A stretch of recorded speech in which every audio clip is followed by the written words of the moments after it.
So அந்த மாதிரி டைமில் வந்து அது அவங்களுக்கு ஒரு அட்வான்டேஜாக தான் நான் பார்ப்பேன் நான். இப்போ உங்களுக்கு ஒரு ஃபிஷிங் லிங்க் வருதுன்னா நீங்கள் டேரெக்டாக போய்ட்டு லாகின் பண்ணுறப்போ கரெக்டான க்ரெடென்ஷியல்ஸ் போட்டிங்கன்னா அது அட்டாக்கருக்கு வந்து ஒரு ஒரு நீங்களே வந்து ஆக்சஸ் கொடுக்குற மாதிரி ஆகிடும்.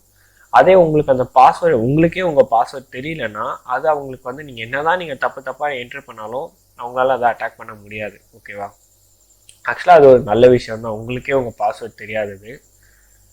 அண்ட் தேர்ட் திங், இன்கேஸ் உங்களால் அப்படி பார்க்க முடியல, என்னால் வந்து ஞாபகம் வச்சுக்க முடியாது, ஃப்ரீக்வெண்ட்டாக சேஞ்ச் பண்ண முடியாது அப்படின்னு நீங்கள் நினச்சின்னா நிறைய பாஸ்வேர்ட் மேனேஜர் சர்வீஸ் நிறைய வந்து ஆன்லைனில் இருக்குது. நீங்கள் பாஸ்வேர்ட் மேனேஜர் சொல்லிட்டு பார்த்தீங்கன்னா உங்களுக்கு கண்டிப்பாக தெரியும். அந்த சர்வீஸில் ஏதாவது ஒரு சர்வீஸ் வந்து நீங்கள் எடுத்து நீங்கள் பே பண்ணி நீங்கள் யூஸ் பண்ணிக்கலாம். உங்கள் பாஸ்வேர்டுக்கு அவங்க ரெஸ்பான்சிபிளாக இருப்பாங்க, நல்ல வகையை வந்து ப்ரொடெக்ட் பண்ணுவாங்க. ஓகேவா? அண்ட் ஃபோர்த் திங், நீங்கள் எப்போவுமே வந்து சோஷியல் மீடியா யூஸ் பண்ணாலும் சரி, எந்த ஒரு அக்கௌண்ட் பேஸ்ட் ஒரு ஆப் யூஸ் பண்ணாலே நீங்கள் அதுக்கு 2FA இருக்கும்.